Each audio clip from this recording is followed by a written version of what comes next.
Welcome back to the Joe PK YouTube channel. This time we launch Ben's small dinghy on the Loo River in Cornwall. We head out to sea to begin another underwater foraging adventure.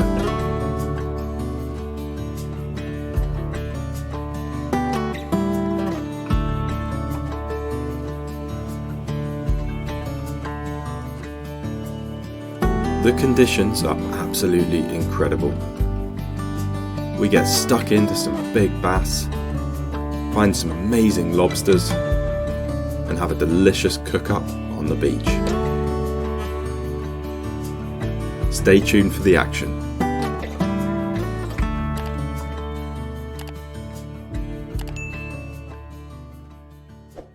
We've just launched Ben's lovely 3.5 metre dinghy in the very picturesque, quaint town of Loo in southeast Cornwall. And we have just got out to sea, and the conditions, well, you can see them.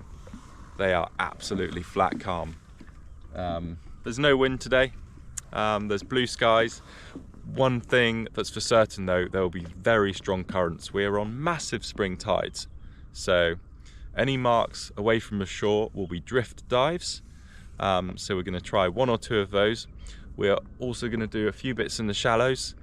But our main objective today is to find a pinnacle that both Ben and I are really excited to dive. It's a rock about 300 meters off the shore, and it looks really interesting. Just gonna jump in on a kind of rocky patch, which gives way to the sand in about 13 meters ish. We've not come far, we've only come a few hundred meters, just to see if it might hold any flatfish. 2 or 3 dives, we'll have a look, because yeah, the main course really will be off the back of the island here and the pinnacle I mentioned earlier.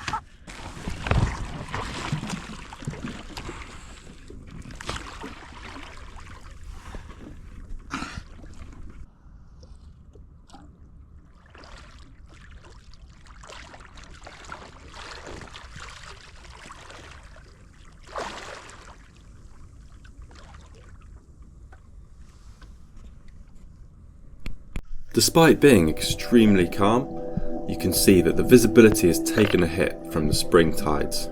Massive currents running through the bay stirred up the bottom a bit, stirred up the silt, so the visibility isn't actually that great, but plenty to be working with.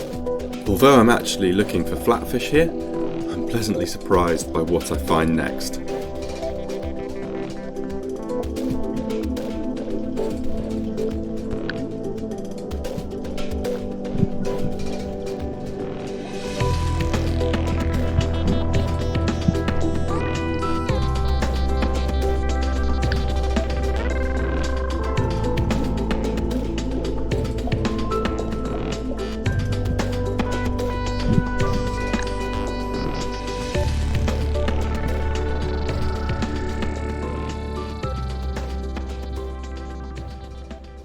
What I have here, if it isn't a bivalve mollusk. Oh, look at that. We can see a massive bust up of birds and bait fish over here.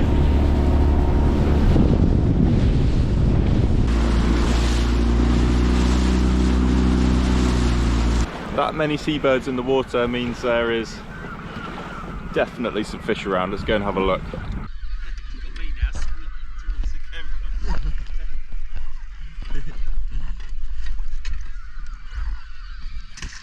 It might just be mackerel like you say, but it's definitely worth a try. I've heard the mackerel around,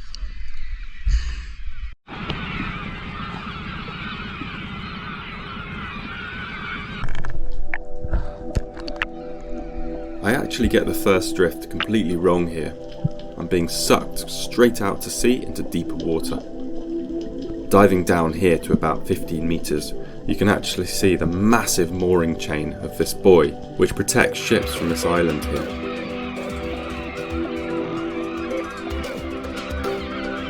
I try one more dive over the kelp, and you can see how hard the tide is running. The kelp is bent right over.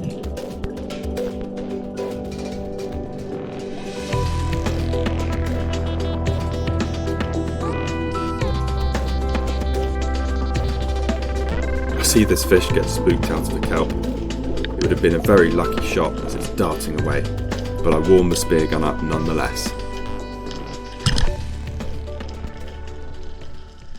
Resetting the drift, I'm back in the water, and this time I'm in a much better position. I drift straight over a school of bass and mackerel which are feeding on sand eels. I take my time, do a full exhale and full inhale, and I fin down to the deep.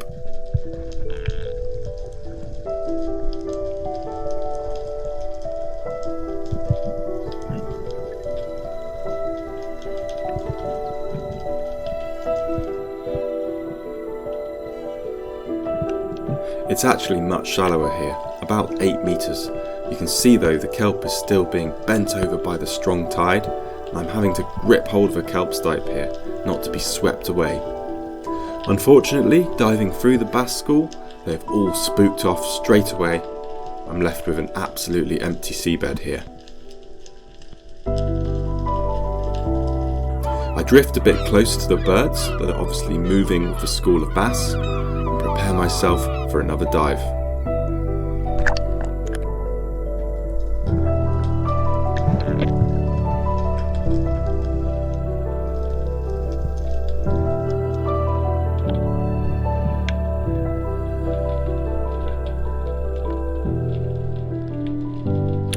This time I get amongst the fish, but they are very, very twitchy. I'm going to have to use all my patience to try and catch a decent fish here.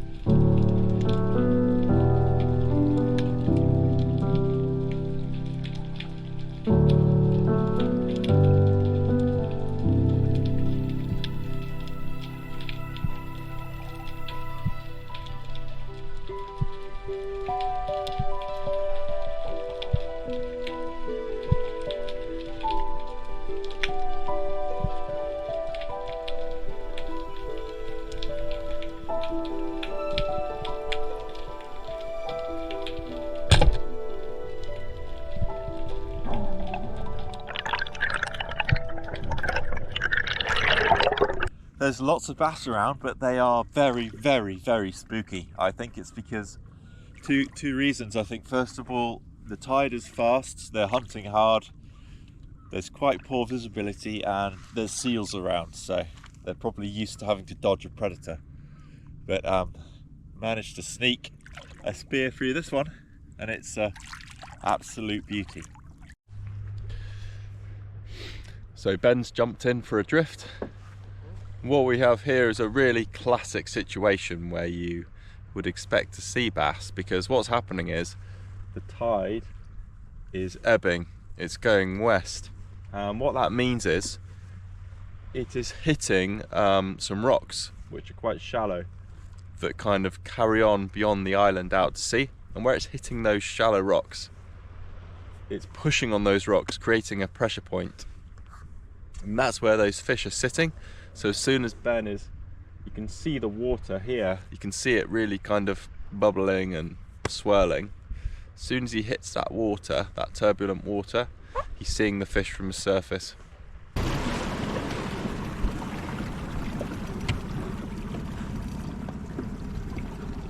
Still a bit small, but they're still below me. Really? Yeah. Well done, mate. That's a nice fish. I'll tell you what, that's a perfect ceviche size. Is it? Alright, let me stay there a minute, I'll load up, see if I can get another one. So Ben is literally rowing into one of his lobster holes here. And as you can see, it's such a spring low tide today. Kelp is out of the water. You don't get this many days in the year. What's the plan, Ben? Find my gully, which I can't seem to find because it's not normally this shallow. So low, isn't it? Yeah, so all the landmarks look different. Yeah, It's lovely and clear. yeah, they've got This looks like a hole here, Ben. they're holes, and then they've got some cracks in them. I can't resist diving into these gullies and creeping along to see what wildlife there might be.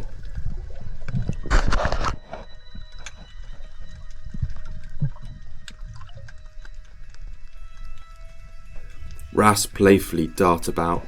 I'm looking in all the crevices and seeing small crabs. And you can see just how tall the kelp is here, hiding so much sea life.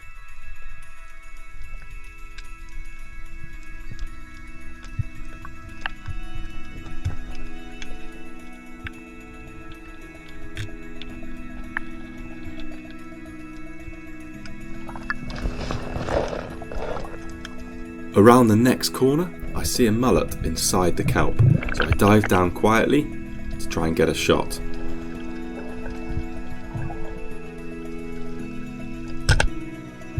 Another attempt at a fish darting away. Amateur stuff. Luckily, my spear is not too blunted by this.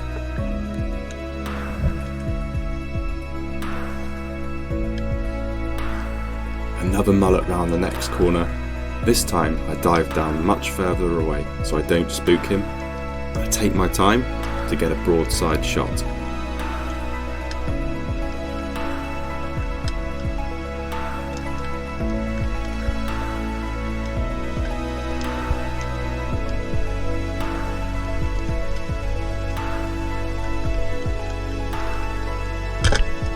Good shot placement on these mullet. They have extremely soft bellies, so it's always best to aim higher in the fish.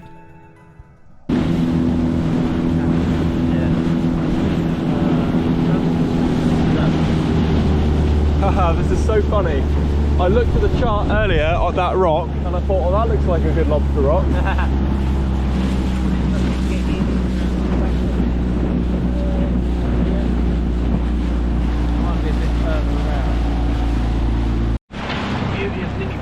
Yeah. Yeah.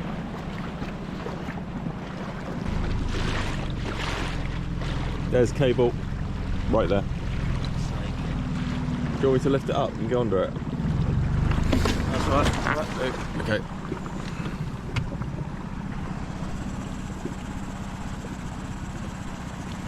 Yeah, we made it. Wow, this is a beautiful little It's spot. stunning, isn't it? Yeah. Clear the water is. Yeah, looks a bit clearer here than over there. Oh, how lovely. So this time we really are going for lobsters. Got a bit distracted back there by mullet, which were feeding over the sand. They eat the sand and then filter out the nutrients they're looking for. I think we're gonna cook this one up on the beach later and make a mullet curry, because they make really good curries, and this will be perfect for both of us. Yeah, Ben's brought me to this insanely beautiful cove. Well, just a piece of coastline. The water looks a bit clearer, and he says it's good for lobsters, so that's what we're going to look for next.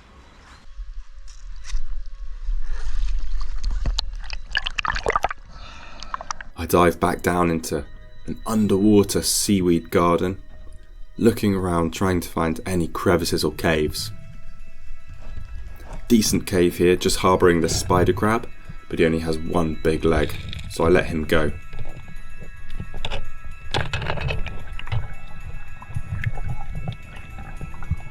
A few moments later, I find a lovely big lobster in this cave. Perfect lobster cave, lovely deep crevice with a sandy bottom.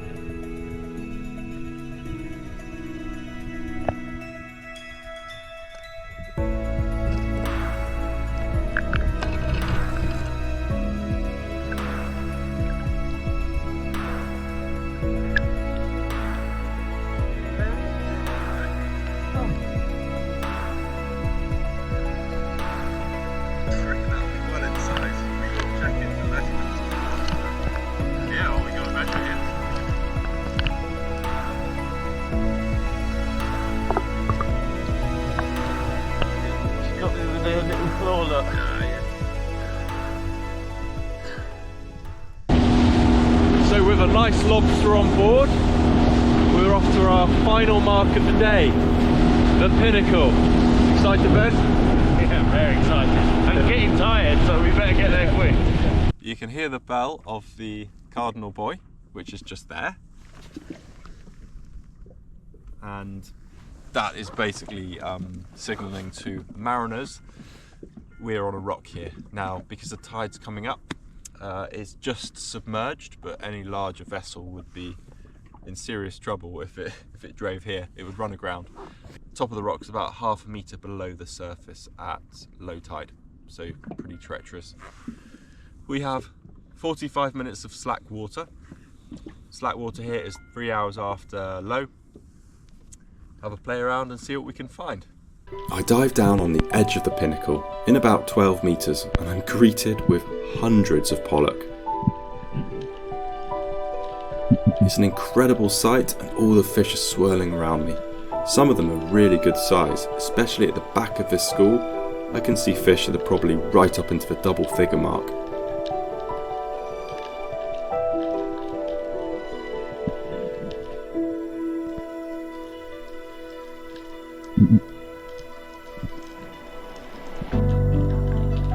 Although there are so many pollock here, I only like to take pollock which are quite large because I tend to find the meat quality is quite poor on the smaller fish.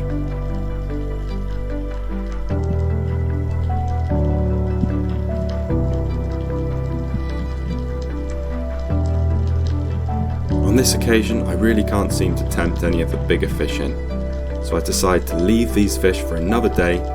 We're tired and hungry, we head back to the beach for a cook-up. Yeah, this is Sandy.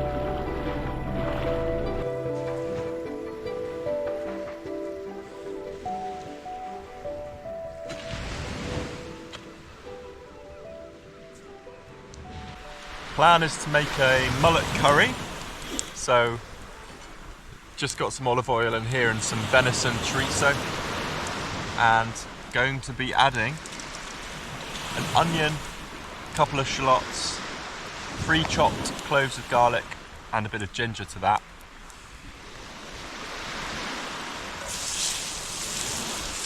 As you can see, using the Swedish torch today, which is perfect actually. We're going to get that nice and hot, soften the vegetables, and got some curry spices we're going to add, coconut milk with the mullet.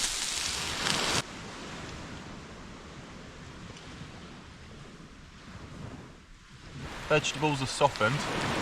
I've got half a jar of faulty spice paste here, topped it up with water, and that's going with the onions, garlic, ginger, shallots. And we'll just let that reduce for a few minutes.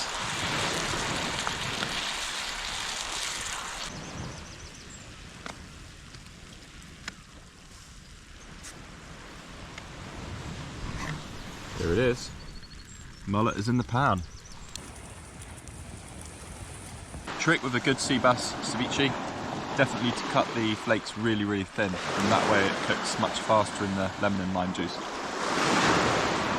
Salt, red onion, delicious.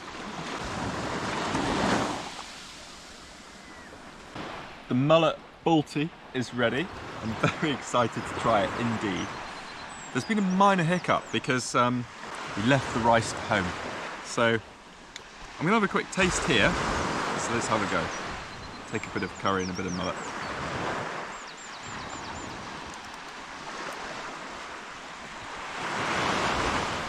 So good. Oh my goodness, that's amazing. Ben, try a bit of this. Hang on.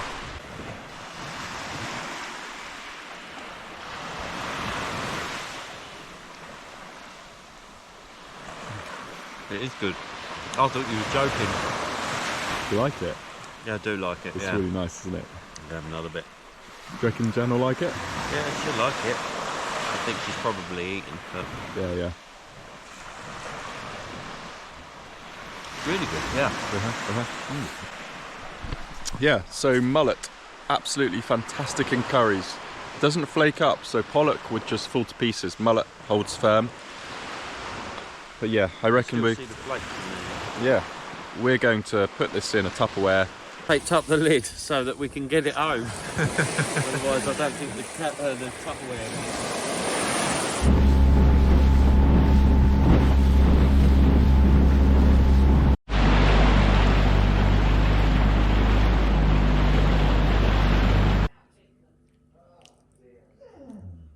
We brought our curry all the way home in the Tupperware, and it's actually, it tastes a lot better than it looks. It was maybe quite ferociously heated on the Swedish torch, but very edible, right Ben? Yeah, it's good. It's much better than it looks. Yeah. Actually. Fantastic day at sea in May. Lobster, scallops, mullet, bass, loads of life, loads of seabirds, so very excited for the next trip. So we will see you on that one. Thank you for watching, and please don't forget to like and subscribe to the channel if you enjoyed the video. Thank you.